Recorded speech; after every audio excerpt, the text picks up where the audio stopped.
Assalamualaikum warahmatullahi wabarakatuh. Selamat sore semuanya. Perkenalkan, saya Reva Syarsina Miftah, salah satu mahasiswi pada Universitas Cyber Asia.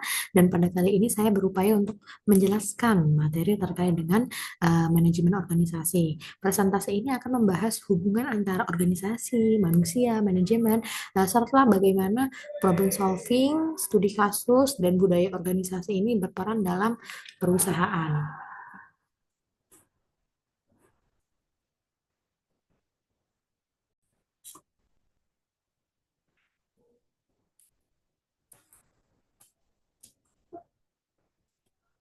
Nah, beberapa topik yang akan kita bahas antara lain hubungan organisasi manusia dan manajemen, kemudian mengapa manusia membutuhkan organisasi, perilaku pembentukan dan budaya organisasi, struktur organisasi, serta motivasi karyawan dalam berorganisasi.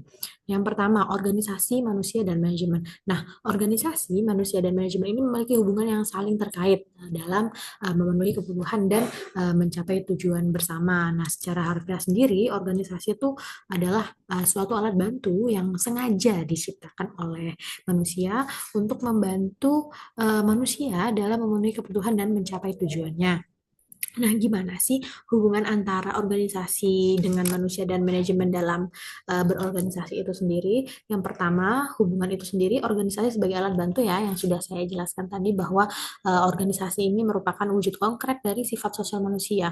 Nggak mungkin kita semua itu hidup sendiri dan manusia secara alami cenderung hidup bersama serta berinteraksi dalam berkelompok. Dengan membentuk suatu organisasi, manusia dapat mengelola sumber daya, memanfaatkan keterampilan individu, serta bekerja sama secara struktur untuk mencapai tujuan yang tidak dapat dicapai secara individu. Kemudian yang kedua, manusia sebagai subjek dan objek organisasi. Manusia itu pelaku utama pastinya atau subjek dalam berorganisasi. Tanpa manusia nggak ada pasti organisasi karena organisasi itu diciptakan oleh manusia itu sendiri. Kemudian di sisi lain manusia juga akan menjadi objek karena organisasi dirancang untuk memenuhi kebutuhan manusia baik secara kebutuhan fisik, psikologis maupun spiritual. Kemudian yang terakhir, apa sih kaitannya dengan manajemen? Nah, manajemen ini adalah mekanisme pengelolaan dalam berorganisasi itu sendiri. Nah, manajemen kan proses mengorganisasikan, proses konsolidasi dalam aktivitas organisasi itu sendiri untuk mencapai tujuan bersama agar efisien dan efektif. Nah, manajemen ini juga membantu mengatur hubungan antar individu dalam berorganisasi, membagi tugas, mengawasi pelaksanaan kerja, serta memastikan bahwa sumber daya itu bertugas secara optimal.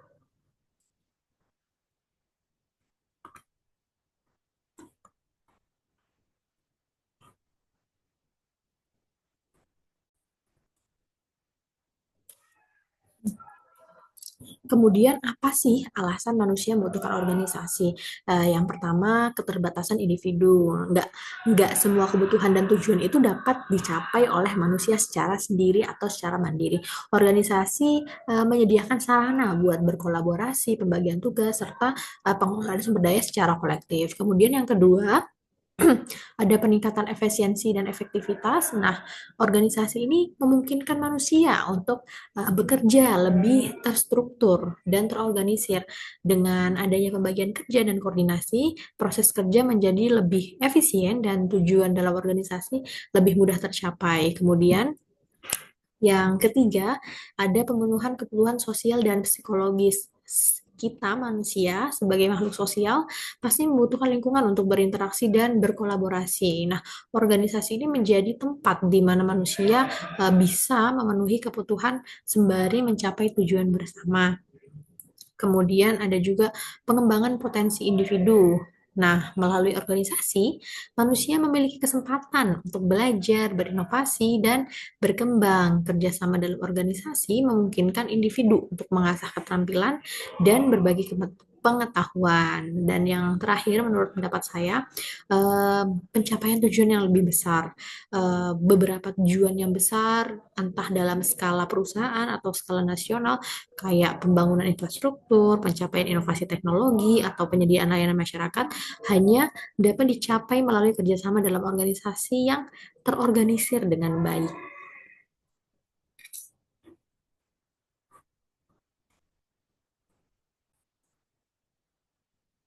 Nah, kesempatan selanjutnya kita lanjut ke terkait perilaku pembentukan dan budaya organisasi melalui studi kasus ya, melalui problem solving. Perilaku individu sendiri itu akan sangat mempengaruhi terhadap perilaku organisasi. Semakin baik perilaku individu, maka akan semakin positif dalam memberikan kontribusi serta bermanfaat bagi organisasi dalam perusahaan. Kemudian anggota tersebut juga akan semakin baik posisinya untuk bisa diorbitkan atau dipromosikan dalam perusahaan. Nah, seiring dengan berjalannya organisasi, permasalahan itu bisa hadir dalam perusahaan, bisa hadir dari perilaku individu, dari kelompok, maupun organisasi yang sifatnya internal. Nah, sedangkan permasalahan eksternal bersumber dari luar lingkungan perusahaan seperti masalah ideologi, politik, ekonomi, sosial budaya, dan juga keamanan. Menyikapi problem perusahaan tersebut, semua anggota pasti dituntut perusahaan untuk diberdayakan, untuk berproduktif, serta tetap menjaga nama baik atau integritas perusahaan dalam persaingan bisnis yang senantiasa makin kompetitif. Nah, gimana kasus-kasus yang selama ini terjadi? Mari kita bahas dalam studi kasus satu persatu ya.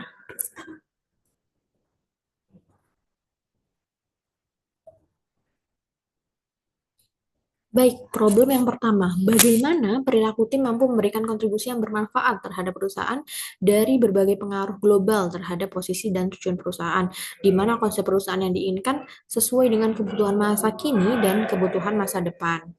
Menurut pendapat saya, ada tiga kata kunci dalam problem ini. Yang pertama adalah agile, adaptif, serta penggunaan data-driven organisasi. Nah, gimana sih perilaku tim yang memberikan kontribusi dan manfaat yang besar gitu ya, serta konsep perusahaan yang diinginkan sesuai dengan kebutuhan masa kini dan kebutuhan masa depan. Nah, di sini menurut pendapat saya adalah ketika menghadapi berbagai pengaruh global terhadap posisi dan tujuan perusahaan, tim itu perlu mengadopsi perilaku agile dan adaptif serta berbasis data untuk memberikan kontribusi yang signifikan. Kenapa? Perilaku ini menjadi kunci agar perusahaan tetap relevan dan kompetitif di tengah disrupsi teknologi, persaingan pasar yang semakin ketat, perubahan strategi pemasaran, serta kebutuhan pelanggan yang terus berkembang. Kemudian kalau agile itu sendiri akan mendorong tim untuk bekerja dalam struktur yang fleksibel dan kolaboratif. Nah, sekarang kan lagi booming-boomingnya nih, banyak di media sosial memberitakan terkait birokrasi yang terlalu susah atau terlalu lama sehingga pekerjaan itu bisa terpengkalai. Nah, melalui perilaku agile ini bisa mendorong perilaku kerja atau budaya kerja yang kolaboratif serta memanfaatkan pendekatan iteratif dalam menyelesaikan masalah dan inovasi. Sementara itu, kalau adaptif itu akan menuntut tim untuk selalu belajar dari mana? Belajar dari perubahan lingkungan eksternal seperti perubahan ekonomi, sosial budaya, dan juga teknologi, sehingga dapat menyesuaikan strategi perusahaan dengan kebutuhan masa kini dan kebutuhan masa depan. Kemudian yang ketiga tadi kata kuncinya adalah data driven organization karena data itu merupakan pondasi keberhasilan di era modern. Pengambilan keputusan berbasis data akan memberikan akurasi dan kepercayaan serta arah yang jelas terhadap langkah strategis perusahaan. Melalui analisis data pelanggan, tren pasar, dinamika global, perusahaan itu pasti akan bisa lebih memahami kebutuhan konsumen yang terus berubah, memprediksi pergeseran pasar serta merancang solusi yang tepat sasaran.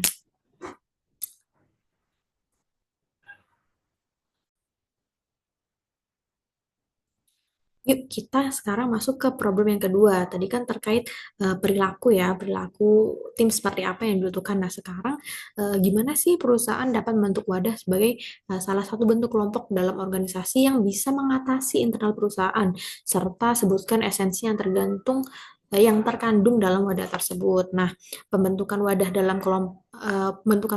sebagai kelompok dalam organisasi ini pasti mendatangkan manfaat ya untuk mengatasi internal melalui pelaksanaan lingkungan kerja yang kolaboratif dan mendukung. Nah, wadah ini nggak hanya berfungsi untuk menyelesaikan konflik, tapi juga untuk meningkatkan produktivitas, kerekatan, membangun budaya kerja, serta memenuhi kebutuhan individu dan organisasi. Gimana aja sih cara membentuk wadah organisasi? Yang pertama, kita pasti identifikasi dulu kebutuhan organisasinya apa. Perusahaan pasti akan menganalisis masalah internal yang sering terjadi selama ini, kayak misalkan kurangnya komunikasi nih, atau karena gap antar pegawainya jauh, terus habis itu rendahnya motivasi, atau adanya konflik antar karyawan. Nah, berdasarkan analisis dan identifikasi ini, perusahaan bisa menentukan tujuan untuk pembentukan wadahnya seperti apa. Yang kedua, langkah yang kedua adalah pendirian kelompok formal dan informal. Nah, kelompok formal seperti kayak tim proyek, komite pengembangan, atau departemen khusus yang dibentuk untuk menangani masalah tertentu secara struktural. Kelompok informal itu kayak misalkan klub hobi, komunitas sosial, kayak olahraga dan lain-lain bisa ya, atau forum diskusi yang memang diciptakan untuk membangun interaksi serta solidaritas di luar tugas formal. Ini di beberapa perusahaan memang lebih ini ya, lebih bisa diimplementasikan kayak misalkan kan banyak tuh perusahaan-perusahaan yang punya klub voli sendiri, klub bola sendiri atau klub basket dan sebagainya. Kemudian yang ketiga adalah tentukan standar operasional dan tujuan bersama. Nah, wadah organisasi harus memiliki standar pasti, standar norma dan nilai yang disepakati bersama untuk menciptakan kejelasan tujuan. Kayak misalkan tadi kan udah diidentifikasi tuh, kenapa sih kita perlu membentuk wadah ini untuk mengatasi masalah atau apa. Nah, dalam mengatasi masalah kan kita pasti menentukan tujuannya yang pertama masalahnya selesai, tapi dengan cara yang seperti apa. Nah, itu kan perlu disepakati sehingga kita perlu untuk menentukan standar operasional dan juga tujuan bersama. Dan yang keempat, fasilitas ini eh, fasilitasi interaksi sosial serta komunikasi. Nah, memberikan ruang yang diskusi rutin seperti rapat bulanan, forum evaluasi kinerja, atau workshop pengembangan keterampilan.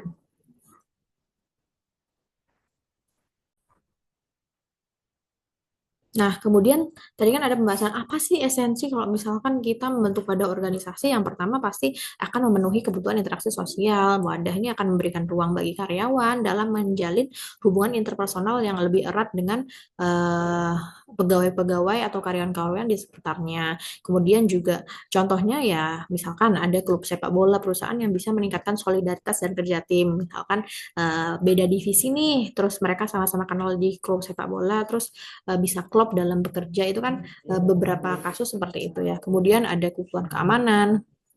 Nah, wadah organisasi itu bisa menciptakan rasa aman bagi karyawan dengan memberikan perlindungan, baik dalam bentuk advokasi maupun dukungan. Misalkan apa? Misalkan serikat pekerja yang selama ini membantu karyawan menyuarakan hak mereka terhadap perlakuan yang nggak adil. Kemudian yang ketiga ada esensinya pemenuhan tujuan bersama. Nah, melalui wadah organisasi ini, karyawan itu pasti diarahkan untuk mencapai tujuan kolektif yang selaras dengan visi perusahaan. Contohnya, misalkan tim inovasi yang fokus pada pengembangan produk atau cara kerja baru sesuai dengan tujuan perusahaan. Yang keempat adalah tempat untuk berbagi nilai dan budaya. Nah, wadah ini bisa menjadi media untuk menanamkan nilai-nilai perusahaan kepada karyawan seperti integritas, kerjasama, serta profesionalisme. Misalkan kegiatan capacity building yang memang digunakan untuk menjadi sarana penanaman nilai dan budaya perusahaan. Kemudian yang kelima adalah kebutuhan akan status. Nah, wadah ini dapat memberikan pengakuan sosial ya bagi beberapa case, bagi anggota kelompok misalkan menciptakan rasa bangga dan prestige ya. Misalkan ada suatu tim yang memang dirancang khusus untuk mengerjakan suatu proyek. Nah, proyek tersebut mendapatkan penghargaan kan itu bisa meningkatkan rasa bangga gitu kan bagi anggota-anggota tergabung dalam tim tersebut. Contohnya wadah organisasi apa aja? Yang pertama dari sisi formal, misalkan ada yang tadi saya sebutkan, tim yang memang dibentuk untuk menyelesaikan proyek atau tugas tertentu dengan target dan waktu yang jelas. Misalkan tim task force yang bertugas menangani implementasi teknologi baru di perusahaan. Kemudian kalau misalkan dari contoh komunitas minat khusus yang memiliki esensi untuk membangun hubungan yang lebih personal, contohnya adalah ya tim futsal kantor atau kelompok hobi baca buku, dan lain-lain. Kemudian serikat pekerja yang tadi gunanya untuk memberikan perlindungan, misalkan adalah contohnya serikat pekerja perusahaan yang memperjuangkan hak-hak pekerja seperti hak cuti melahirkan, pesangon yang seringkali menjadi isu dalam beberapa perusahaan, serta lingkungan kerja yang sehat.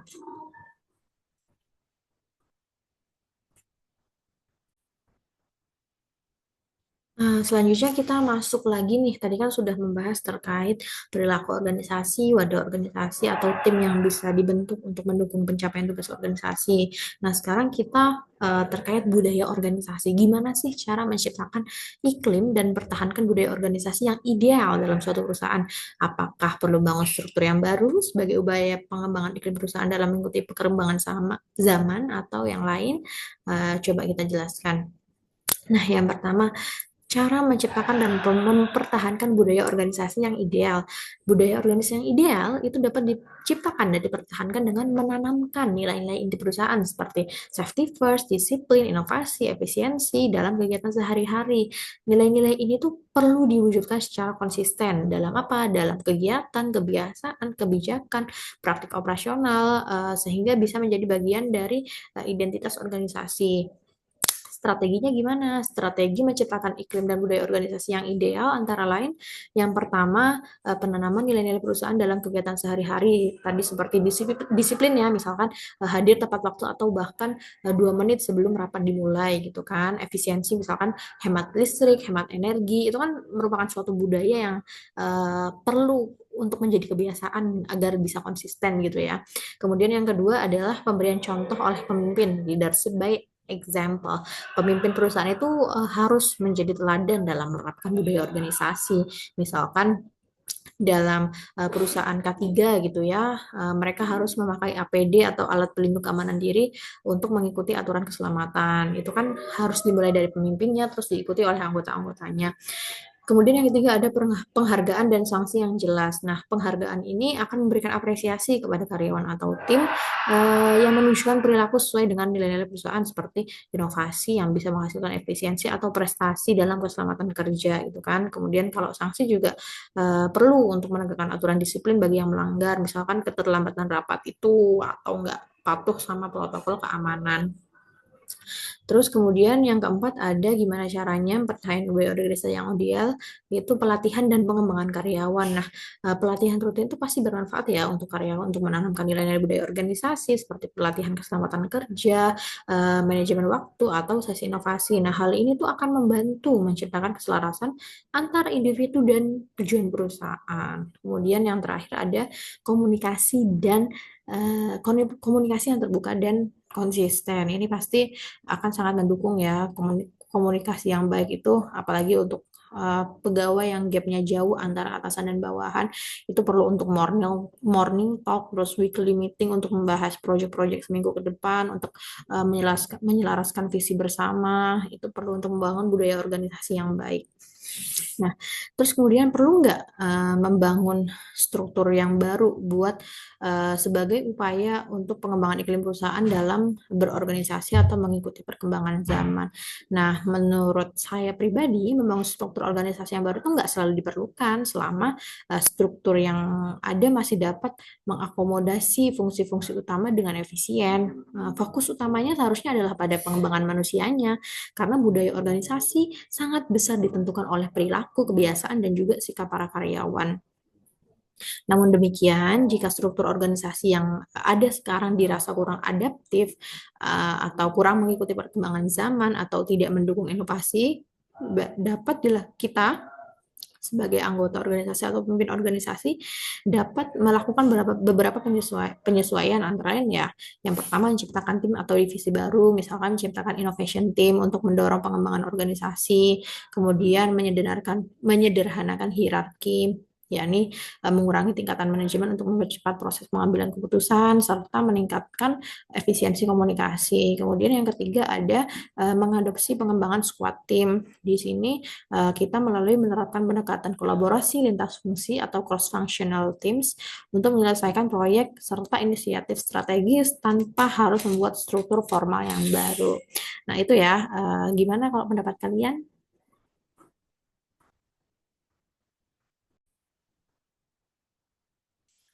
Nah, selanjutnya, tadi kita udah belajar perilaku, budaya, kemudian tim atau wadah organisasi. Sekarang coba kita masuk ke struktur organisasi. Nah, di sini saya mengambil sampel struktur organisasi atau contoh perusahaan multinasional yang mana Struktur ini dirancang untuk memberikan otonomi kepada setiap cabang dalam menjalankan operasional sesuai dengan kebutuhan pasar lokal, tapi tetap terintegrasi dengan visi, misi, dan strategi global perusahaan. Nah, fleksibilitas ini juga akan memungkinkan setiap cabang untuk menyesuaikan struktur dan prioritas berdasarkan tantangan serta peluang spesifik yang akan dihadapi di regional masing-masing. Yang pertama ada paling atas ada Chief Executive Officer ya atau CEO yang sering banget kita dengar di drakor-drakor. Nah, CEO ini akan bertanggung jawab atas keseluruhan operasional dan strategi perusahaan. CEO ini memimpin perusahaan untuk mencapai visi dan misi yang telah ditetapkan serta berkoordinasi dengan seluruh bagian perusahaan. Kemudian di bawahnya CEO ada Deputy Director yang akan mendukung CEO dalam pengambilan keputusan strategis serta pengawasan operasional sehari-hari. Nah, Deputy Director ini juga akan memastikan kolaborasi antar divisi agar berjalan dengan efektif. Kemudian dilanjutkan dengan audit komite yang dia berdiri secara mandiri sebagai lembaga independen yang bertugas mengawasi serta mengevaluasi keuangan dan kepatuhan terhadap regulasi perusahaan. Nah, komite ini tuh bertugas memastikan transparansi dan akuntabilitas dalam laporan keuangan maupun dalam pelaksanaan kegiatan yang dilakukan oleh perusahaan. Kemudian dari sini kita mengambil contoh ada 6 ya, harusnya 6 kepala divisi ya sebutannya atau kepala bagian yang di bawahnya Deputy Director yang mengawasi tadi. Yang pertama ada Head of Technology yang bertanggung jawab untuk mengembangkan dan melihara teknologi perusahaan termasuk otomatisasi di bidang produksi, distribusi, serta penjualan dan infrastruktur IT. Nah, Head of Technology ini uh, pasti akan sangat berhubungan dengan kepala divisi yang lainnya. Di situ ada Head of Research and Development, kemudian Head of Public Relation and Investor Relation, Head of Operation and Logistics, Head of Finance, Head of Sales and Marketing. Kemudian setelah itu ada juga General Manager. General Manager itu jadi kalau Head of itu kan di lingkup kantor pusat ya, sedangkan di lingkup kantor cabang atau kantor regionalnya ini misalkan di negara-negara yang hmm, ada perusahaan tersebut itu akan dipimpin oleh general manager yang bertanggung jawab penuh atas pengelolaan dan operasional cabang tersebut. Nah, masing-masing cabang memiliki struktur organisasi dengan divisi sebagai berikut. Misalkan di Indonesia nih punya production division, sales and marketing division, finance division, human resource division, logistic division. Kemudian kalau misalkan di Malaysia dan Singapura dia fokus ke sales and marketing division, finance division, human resource division, logistic division. Kenapa kok nggak ada production division? Karena bisa jadi pabrik atas perusahaan tersebut berada di Indonesia karena entah sumber daya manusianya atau sumber daya yang bahan baku pembuatannya itu hanya berada di Indonesia dan negara lainnya yang ada cabang perusahaan tersebut, misalkan General Manager of Thailand, terus General Manager of Filipina. Nah, berikut adalah contoh struktur organisasi perusahaan multinasional. Nah, sekarang kita masuk ke dalam sisi krusial. Salah satu aspek yang ada di organisasi, ya, ini adalah SDM, sumber daya manusia. Sumber daya manusia. Nah, gimana sih cara meningkatkan motivasi sumber daya manusia atau karyawan ini sendiri? Misalkan kita sebagai manajer di sebuah perusahaan ternama memiliki pekerjaan yang luas dan kompleks. Kemudian kita kita pasti perlu untuk memahami sikap karyawan karena hal tersebut sangatlah penting. Pemahaman ini memungkinkan kita sebagai manajer untuk menangkap kondisi, kebutuhan, serta harapan karyawan secara makro yang pada akhirnya berkontribusi pada pencapaian tujuan organisasi secara efektif. Nah, apabila manajer memahami sikap karyawan, manfaatnya itu banyak, antara lain sebagai berikut. Yang pertama ada membangun hubungan yang harmonis ya. Manajer bisa menciptakan hubungan kerja yang harmonis serta dapat mengurangi potensi konflik. Nah, sikap yang dipahami itu mencakup persepsi karyawan terhadap pekerjaan, kolega, manajemen, dan budaya organisasi. Kemudian yang kedua bisa meningkatkan kepuasan dan produktivitas.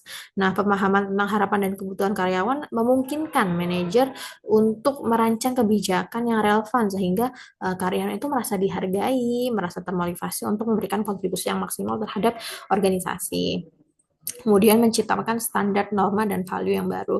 Eh, ini ketika norma ini bisa menjadi panduan perilaku dan budaya kerja yang bisa mencapai tujuan bersama serta membantu perusahaan dalam merumuskan standar norma dan nilai bersama. Nah, gimana sih caranya atau strateginya untuk memotivasi karyawan? Yang pertama ya tadi pembentukan standar dan norma itu sendiri. Misalkan tujuannya eh, melalui tujuan bersama dan komunikasi yang efektif ya. Manajer harus bisa memastikan bahwa misalnya setiap karyawan memahami dan mendukung tujuan perusahaan seperti integritas, kerjasama, inovasi yang perlu diinternalisasikan ke semua pegawai atau anggota organisasi. Kemudian ada penerapan SOP. Nah, penerapan SOP ini akan membantu dalam konsistensi serta ketidakpastian ya, serta efisiensi. Nah, SOP ini akan membantu menciptakan kerangka kerja yang jelas bagi karyawan sehingga karyawan itu tahu apa yang diharapkan dan bagaimana cara melakukannya. Efisiensi. Kemudian SOP juga memastikan bahwa perusahaan dilakukan dengan cara yang paling efisien serta sesuai dengan standar kualitas. Kemudian cara yang ketiga adalah bonus berbasis KPI atau Key Performance Indicator. Nah, ini pasti karyawan butuh banget. Tidak bisa kita pungkiri bahwa manusia juga butuh pengakuan ya. Misalkan melalui penghargaan berbasis kinerja atau melalui transparansi yang melibatkan bahwa setiap karyawan pasti memahami kriteria penilaian sehingga mereka merasa penilaian-penilaian diberikan oleh atasan maupun pimpinan maupun organisasi itu adil dan objektif.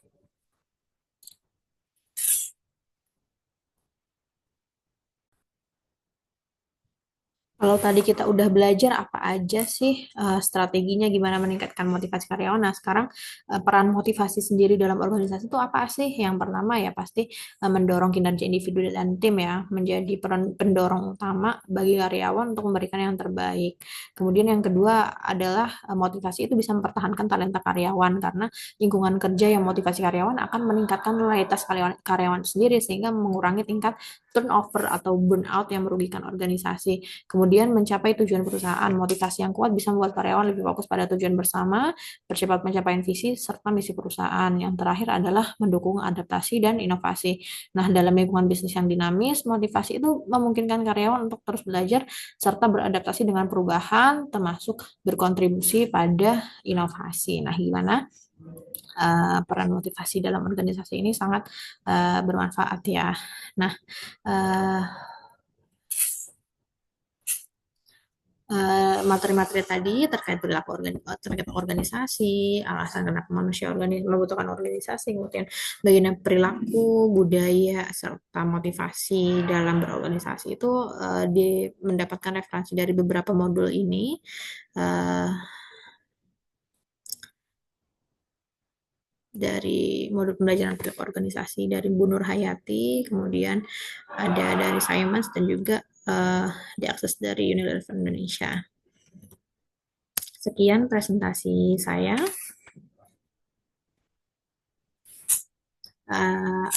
Apabila ada kurang atau kurang jelasnya, saya mohon maaf.